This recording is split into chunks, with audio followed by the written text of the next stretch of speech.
প্রথমে শাসানি, তারপর তাণ্ডব, ধাক্কাধাক্কি, ধস্তাধস্তি। উত্তর ২৪ পরগনার দেগঙ্গায় পোশাক তৈরির কারখানায় তৃণমূলের নাম করে মোটা টাকা চাঁদা চাওয়ার অভিযোগ। দাবি মতো টাকা না দিতে চাওয়ায় তুলকালাম কাণ্ড ঘটে বলে দাবি কারখানার কর্মীদের।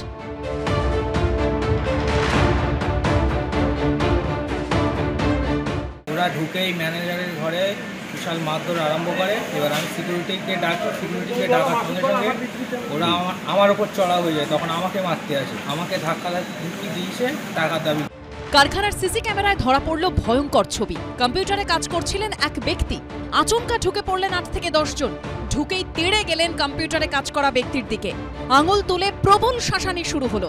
এই কাণ্ড দেখে সহকর্মীকে বাঁচাতে ছুটে আসেন অন্যান্যরা। অফিসের মধ্যে ঢুকে পড়া দলকে বোঝানোর চেষ্টা করা হয়, তখন তারা আরও তাণ্ডব শুরু করে। হাত তুলে মারতে তেড়ে যায় একের পর এক কর্মচারীর দিকে। ধাক্কাধাক্কি থেকে ধস্তাধস্তি শুরু হয়ে যায়।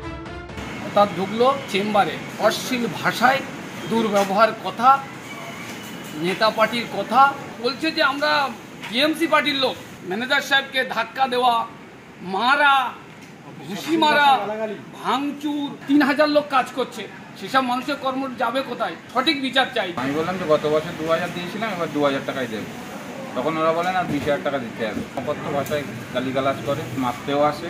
ঠিক আছে, আমার টেবিলের জিনিসপত্র সব ঘুরিয়ে ছন্ন বিচ্ছন্ন করে দেয়। ঠিক আছে, তারপরে আমার লোকজন এসে কোনোরকম ওদেরকে আটকান দেয়। তৃণমূলের নাম করে ২ লক্ষ টাকা চাঁদা চাওয়া হয় বলে কারখানার মালিকের অভিযোগ। দেগঙ্গা থানায় অভিযোগ দায়ের করেছেন তিনি। এখানে এসেছিল ঈদের চাঁদা চাই ২ লক্ষ টাকা। নেতৃত্বে ছিল বাচ্চু, ফিরোজ, সেলিম। টিএমসির নাকি বড় নেতা আর কি। এরা এখানে যদি সেলাম না ঠুকি তারা ব্যবসা করতে দেবে না, জ্বালিয়ে দেবে। এদের কাজটা এটা জোর জুলুম করা। ঈদের দেবো বলে, মানে বোনাস দেবো বলে আমি ১৮ লক্ষ টাকা নিয়ে এসেছিলাম। সেই টাকার থেকে কিছু টাকা লুটপাট করেছে। সেটা কত টাকা? সেটা এরকম ১৬-১৭ লাখ হবে। যদিও পুলিশ জানিয়েছে, অভিযোগে বলা হয়েছে ২০,০০০ টাকা চাঁদা দাবি করা হয়। টাকা লুটের অভিযোগ করা হয়নি।